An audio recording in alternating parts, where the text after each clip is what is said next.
Bueno, anem a la següent taula, presentacions del dia, i en aquest cas parlarem de comissariat d'art digital i ho farem amb dues convidades i farem un switch to English also, that I think it's good if I just switch now. So now we are going to talk about digital art and digital art curating from different places, from performing arts and also from, I don't know, because at CTM, basically, they do a little bit of everything, a little bit of music, a little bit of installations, a little bit of this and a little bit of that, which is like Eufònic, basically.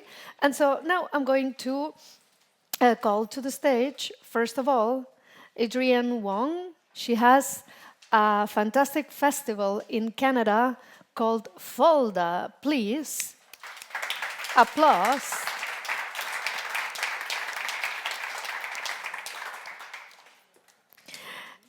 And then you can make yourself comfortable. Well, I think that we should leave the space for our next guest, Lorena Juan, que ella es comisaria en Transmediale. Y la recibimos con un fuerte aplauso. Gracias. Huge applause. So I think that the first thing that we can do is try to get to know a little bit better, like the events and the projects that they are working on, and then we'll chit chat. And then also, if you have questions, if questions occur to you while you are listening to them, please keep them, remember them, and then at the end, like we can have some conversation. It's going to be more interactive and more fun. So, who wants to start? I think I start. I think you start. Perfect. So, Lorena. Yeah, thank you very much for the invitation. I'm very happy to be here. It's the first time that I am here in this beautiful area. And I am from León, so if you have questions for me in Spanish afterwards, you can talk to me in Spanish, of course. I have been living in Germany for many years, so that's also, yeah. I've been working with the festival Transmediale for the past 5 years. I started with the edition that took place in the year 2020. And the Transmediale Festival is a quite old festival, actually. It's 38 years old. It started as a video art festival, and it has developed into a digital culture festival/hub, because we do have an event that happens every year in January. Maybe you know the winters in Berlin are very long. So I think this was the idea when Transmediale was founded, that there should be an activity that brought people together from everywhere in the world so that we could look forward to the winter. So Transmediale looks at the developments that have occurred in the past years in what we call the post-digital society. So it is a festival that looks at technology and digital topics, but always from the focus of the human, or like the situated knowledges and experiences that we have. So in these past editions, we have worked with different topics. Each year there is a different topic in which the festival focused, and then we have different activities throughout the year, like residencies. But I chose one festival that I want to focus on, which was the first festival that we did together with Nora Omerku, the festival artistic director. I am one of the curators. I focus mostly on the exhibitions and certain events. And the festival that I wanted to introduce is For Refusal.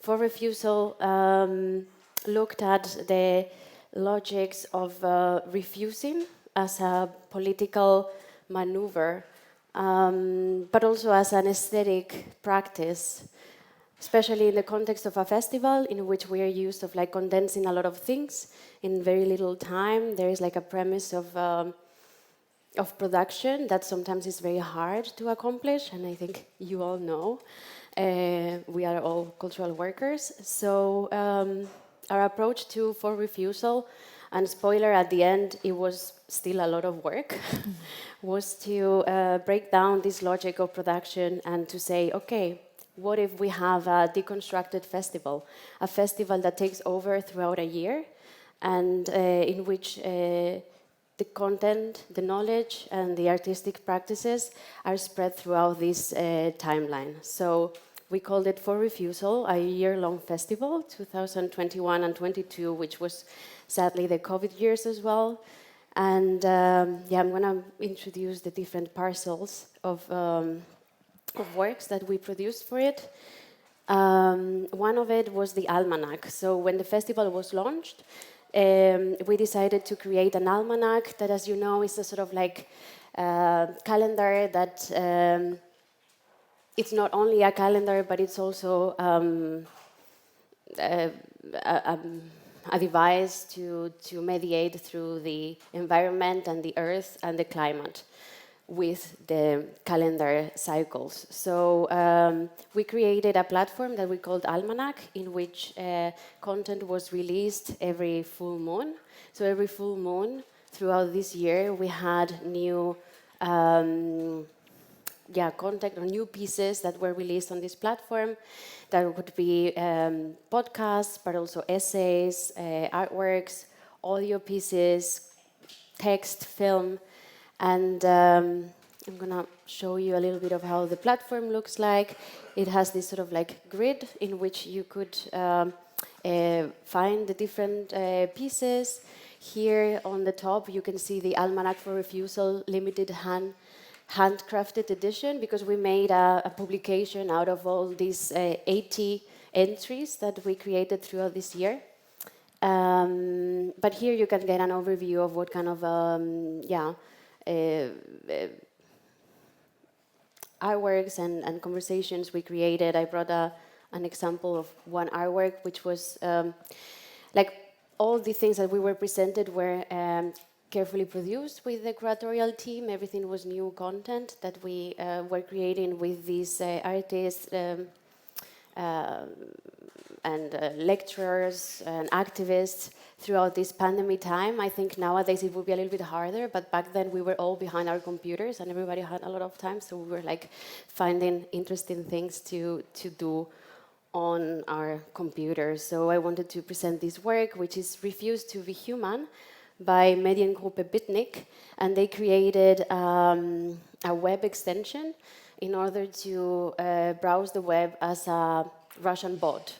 So the content that you see with this web extension is what they call the gray web, which is the content that is not available for humans or for like regular users, but for like very often it's behind paywalls, like content that bots can see and we cannot normally.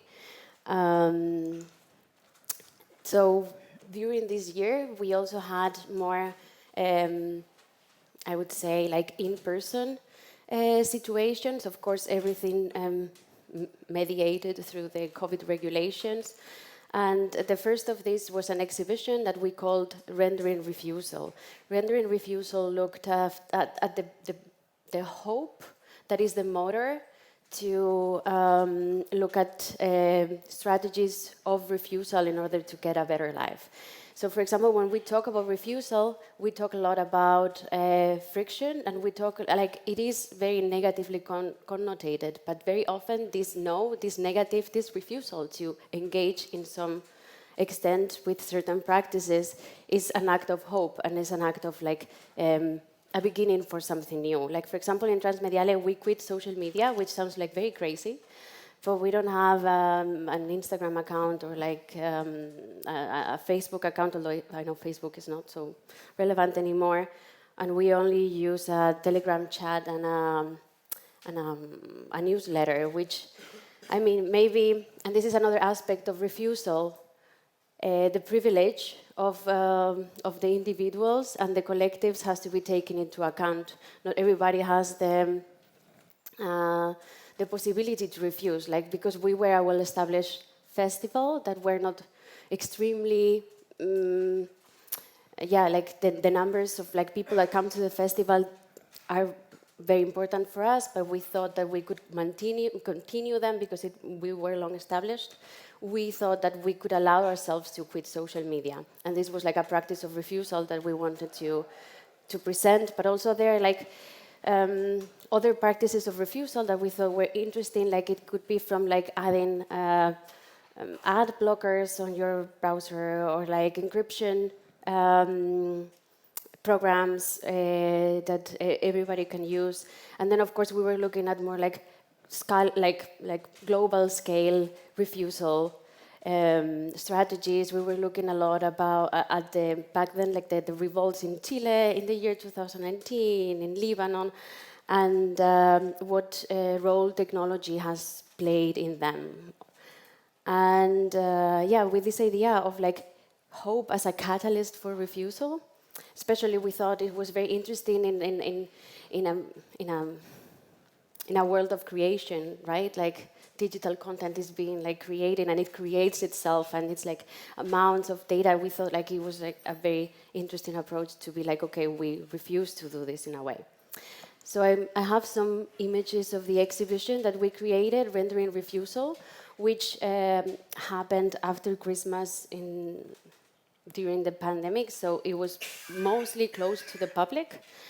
But here you can see some shots of the installation with Patricia Dominguez, who looks at the role of technology in social protest, especially in Chile. Then the works on the other squares are by Anduki Jordan, an artist from Korea, who looks at stupidity in machines and creates like these non-efficient models. Here we also have Natasha Tonte, who in the top part, who looks at the cosmogony of Jakarta and a system of economy that they have been using since pre-colonial times. And on the other slides, you have some works by Larry Achiampong. It's about like a Pan-Africa project, a speculative Pan-African project, speculative set in a future. Also some works by Lara Yule, of course working with obsolescence, and Sofia Cesar, an artist from Brazil who looks at the topic of workation and self-exploitation and burnout. For the exhibition, because we didn't have a lot of visitors in person, we created an art mediation video in which we showed all the rooms. We decided that we still want to, even though we're a digital festival, and of course many people were doing browser-based exhibitions, only browser-based exhibitions, we thought that we wanted to, like we still believe that getting together in spaces in the physical realm, like we're doing this, should be the focus of our festival. So we still like wanted to show the work of artists in the space, and then we created this video with an art mediation to show the works and these proxy visits that was very interesting. We had the art mediator in the space, and people would register for slots, and then they would have an online call. So the mediator would walk them through the exhibition, show them the works, and explain them to them, while the other person was behind their computer at home. Also that year we had a summer camp in which we invited, instead of having residencies, we decided in this edition to get together in the summer, even though only like smaller groups were possible. And we did a summer camp in which the residents were creating content for our online almanac. Then in the summer we also had an event outdoors, which was called Out of Doors. Here you can see some images of it. It was in Hackaway in Berlin. We showed different video work that looked at practices of refusal from a queer feminist perspective, from like joy. I think like in this time of the pandemics, we were all needing a little bit of enthusiasm. We had several artists. This is Nassan in Norway, an artist from Berlin and Iran, who made a sound performance. And this is a piece of video work by Jennifer Mehigan, which is about queer resistance in Irish cemeteries. And then we had a conference that was also mediated, and you can find on the website. We recorded all the conversations. It happened at HKW, which is a very big space in Berlin, but it was almost empty because people could not actually be there. But it was broadcasted, and the videos are still online.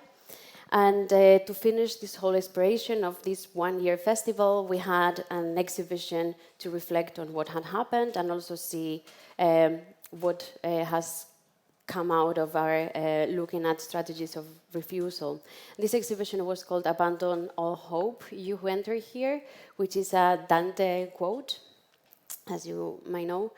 And here we were looking at, I think at the end of this process we had become a little bit techno-pessimist.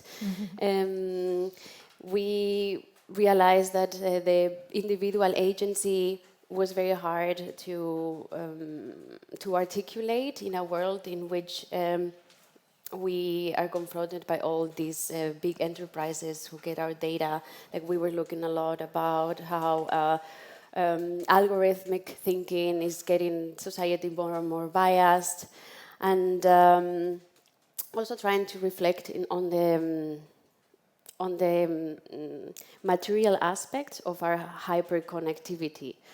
And I think this you can see in these examples of works that I brought. Like the first one, I can show it later, is a video work. It's an installation of videos set up in a circle by an artist called Stine Deja, and it's about cryogenation, also the act of after you die to get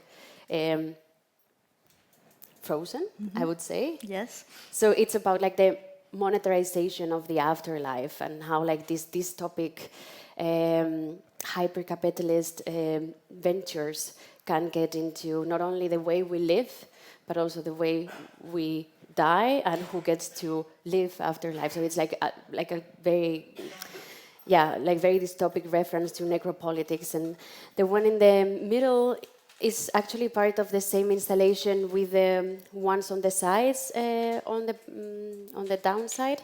And this is a collective from South Africa, Low Def Factory, and they created a sort of I would say a digital archive that was visualized in different ways about extractivist mines in Congo, and how the earthly materials that are being extracted there end up becoming e-waste, and how the process from the extraction and how it's linked to geopolitical connections or entanglements. So they had these mind maps and these visualizations of how this cycle works until they end up becoming e-waste. Operation to I cannot read it. Bringing damages. It was a work that was very conceptual. It was created by Jara Rocha and Helen Pritchard, and it's about coding or decoding damage. So there was a series of prompts or instructions throughout the exhibition space. And here on the right, you can see the work that I was speaking about by Stine Deja. And they're babies defrosting, making very weird noises. It's very, it's a very, creepy work, but I really enjoyed it. And the work on the left was sort of the heart of this exhibition. It was called Annex, and it is by this collective in Ireland. As you know, Ireland is the capital of the servers, right? So they created this sort of fire, or like digital fire. You can see it here, referring to the to like prehistoric times, like the fire being like the center of activity, the center of a community, and then later on the homes also, everybody uniting around the fire. And the work is of course about heat. It's about the heat that we produce with each of our clicks, each of our interactions, each of our desperate attempts to stay connected and to keep connected and to be relevant in an economy that makes us irrelevant faster and faster every day. And so they installed several screens with footage from servers in Ireland and some fans that reproduce this the feeling that it creates to be in one of these servers, which are not made for humans. When you're in one of these servers, you really realize that the scale of these places is not thought for us to be there, right? Like, it's very noisy. Everything is way too big. And I think this is the last slide that I brought from this project. I would like to engage in a conversation with you afterwards, and thank you very much. Yeah.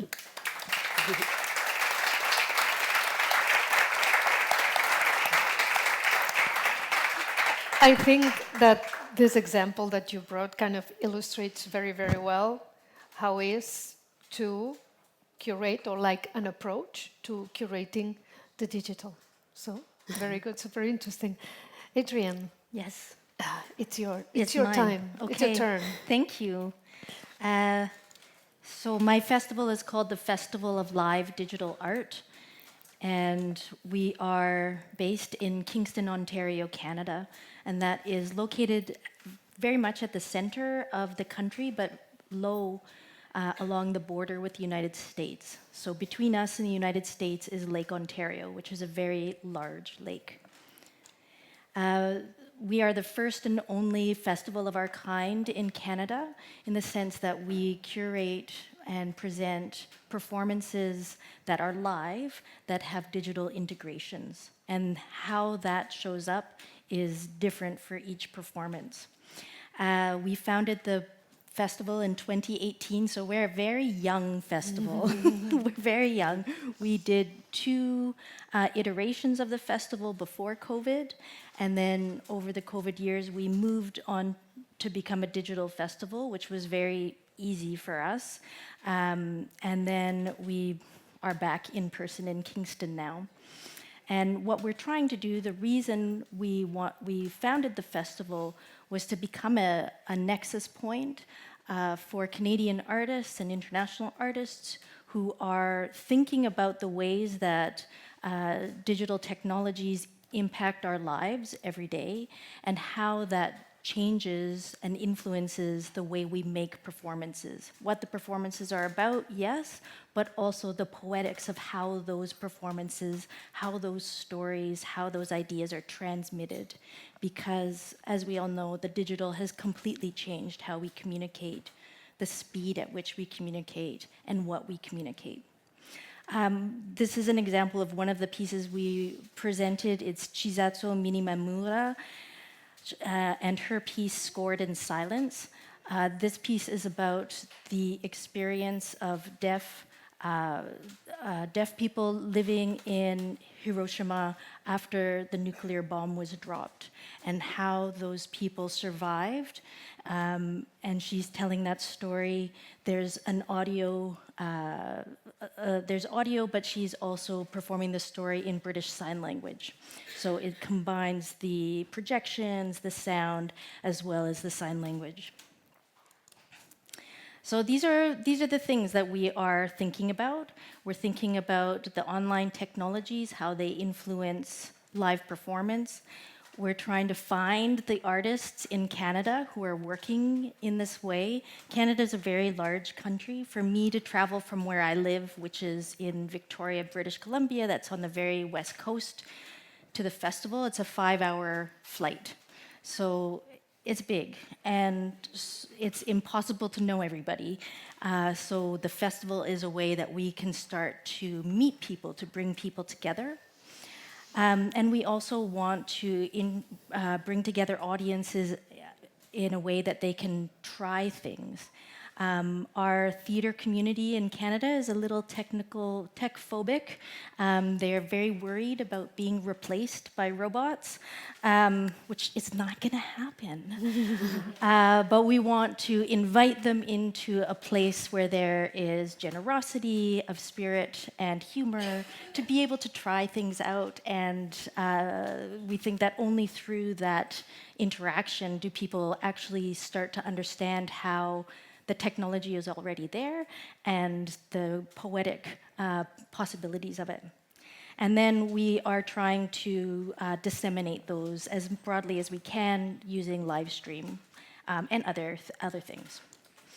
Our curatorial format is the same year over year. We present works at multiple stages of development. And this is something that we have borrowed from software design, where we go from an alpha, a beta, to a go. The alpha productions are maybe a proof of concept. It's the very first time an artist has tried an idea.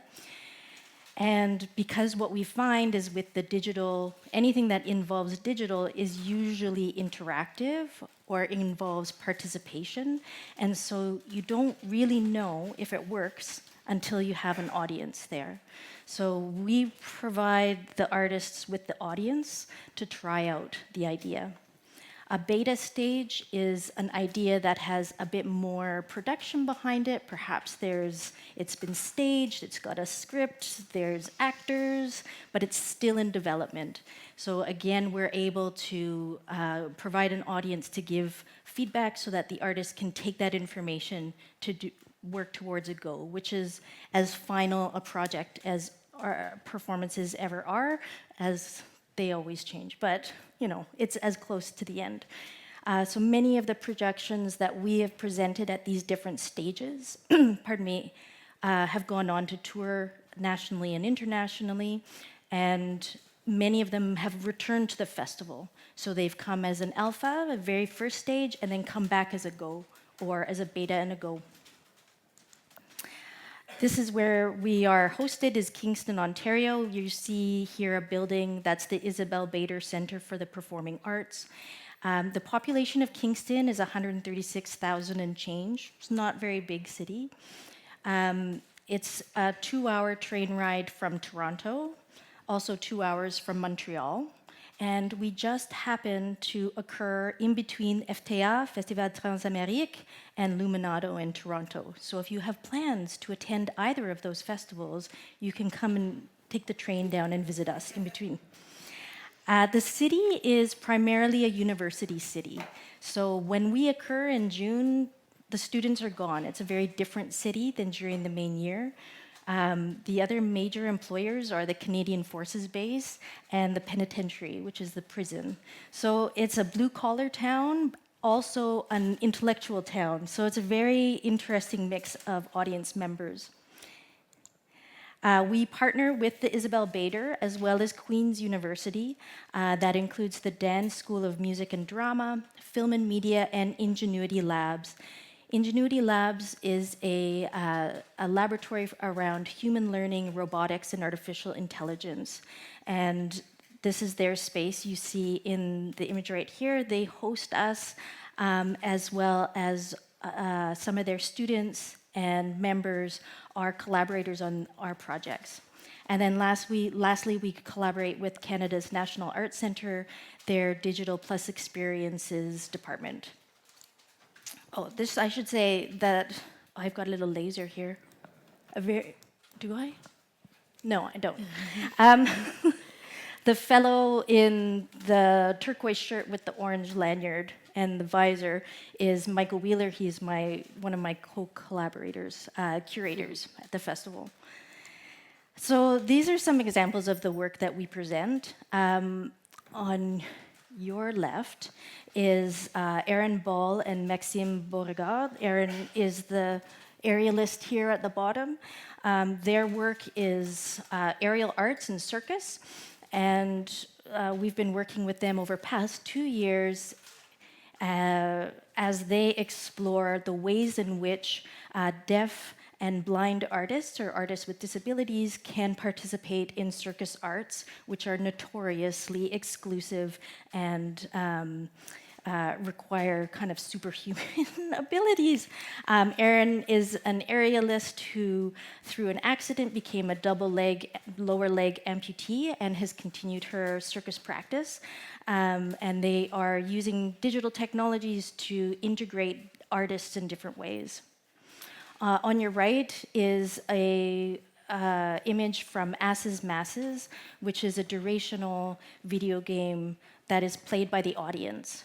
So when the show begins, there's a plinth at the center with a video game controller, and the light comes on.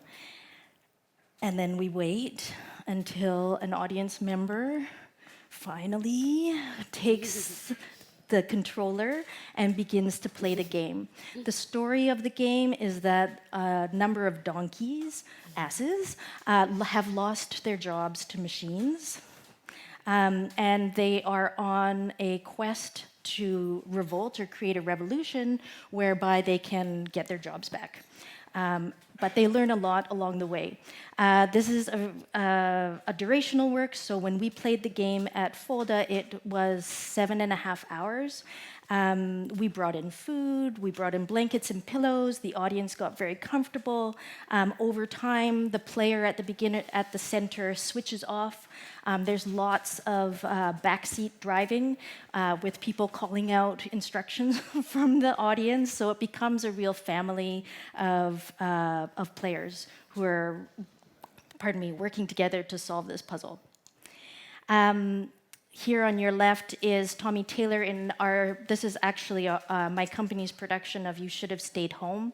It is a retelling of how Tommy was arrested during the G20 protests in Toronto, which was a time when many protesters and many people just who were out for a walk that night were arrested and held in these detention centers for up to 3 days without any legal assistance and very little water or privacy. This show first premiered in 2008 as like a performance, but we have adapted it into a VR performance with custom environments. But what is unique about this is Tommy performs in front of a live audience. And behind him there, you see the screen of what he's also performing for a virtual audience. So you can experience the play as inside of virtual reality, or you can be in person inside of the theater. And then one night only, we did 5 minutes. So yeah, I'm fine. You can. I'm good. I'm good. One night only, we also did a live stream that included audio description and ASL, American Sign Language. On your right is a live cinema performance called Selfie. Selfie is a play by Canadian playwright Christine Quintana, and it's about these 3 teenagers who communicate over social media and text messaging. And there's an incident at a party, somebody takes a photo, and it becomes this very large conflict between them around consent and sexual decision-making. So these artists, this play was intended for a live performance on stage, but these artists developed this during COVID, where they used just cell phones, smartphones, and laptops to capture the images, and then there was a live mix of those images, so it became a live cinematic production. This is one of the examples of the pieces that we have collaborated with internationally. This is a company called Self-Conscious Productions. One of the company members is located in Krakow, Poland. So in this show, there was an audience in Kingston and an audience in Krakow. And then through the artists and through Skype and Zoom, and we were able to interact with each other. So what you see here is the projection of the images of the people who were in attendance that day. We also feature music. This is some Canadian artists, The Hallucination. You may know them from a previous band they were a member of, which is a tribe called Red. They are Indigenous artists, hip-hop artists, and amazing. In addition to our festival artistic programming, we have the Startup, which is much like the Pro here, where we invite presenters, artists, and academics to come together to have hands-on experiences with different technologies. Here, this is a AI anti-bias hack lab. So we are talking about the way in which generative AI is reinforcing biases, whether they're ableist, racist biases, and how we might, as users, be aware of that and work against those biases. And we host an innovation residency. So this is for mid-career artists who are primarily in the live performing arts to experiment with technology. So again, it's our role not so much as the experts, but as a way of entering into, if you are curious, if you want to try something. What you're seeing here is a dancer who's working on a VR puppet tool. So instead of embodying an avatar within VR, this tool allows the user to manipulate a figure using puppet points, similar to a marionette. Okay, I'm going. Okay. You should have stayed home, which is our show. But I wanted to talk about, we also produce work. Michael's working on this show, You Should Have Stayed Home, but also a piece he calls Metaphysical Theater. He's working with Dr. Matthew Pan, who's a roboticist, about how to give, how we might be able to program robots to give haptic response while in VR. So their task right now is simply to figure out how to get a high five from a robot, which seems like it would be easy, but robots have been designed not to have collisions with humans. So we are trying, Dr. Pan is trying to figure out the intricacies of just the right kind of contact. Marcel, who is our third curator, Marcel Stewart, is working on a performance installation called Windrush, which explores the experience of families who are part of the Windrush generation who immigrated from Jamaica to the United Kingdom. That's part of his family's story, and he's using these technologies to give us a sensory experience of being in Jamaica. And then my show, Smart, which is about smartphones that the supercomputers we keep in our pockets. In Smart, audiences are invited into not really a theatrical space, but kind of a theatrical space where you're given a task, and your task is to create an outfit for your smartphone, but not just any outfit. You're getting your smartphone dressed to go to the theater. And once your phones are all dressed up, the human audience will have an intermission, and I will perform for the smartphones. We ask the audience to upload an app to their phone, which allows them to record the performance so they can watch it later, but this part of the show is for the smartphones. And that is me. If you want to contact me, please grab me here at the festival or via email. C'est tout. Thank you.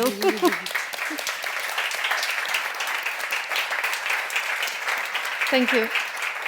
Are the smartphones an engaged audience? Sometimes they ring. I ask everyone to turn their notifications on. Okay. Because I try to upset our regular behavior around our smartphones, which is to silence them. Mm-hmm. But I want the smartphones to be present, like for them to be like we know that they're there. Yeah. I'm going to ask Marcel, do we have time for a question or something? 5 minutes. 5 minutes is enough. So, If you have, I think we can take a couple of questions. Do you have any questions for Lorena or Adrienne? Uriol has a question. Wait a minute, they are going to give you the... It's a very silly and wide open question, and if you don't have something to say about it, it's okay.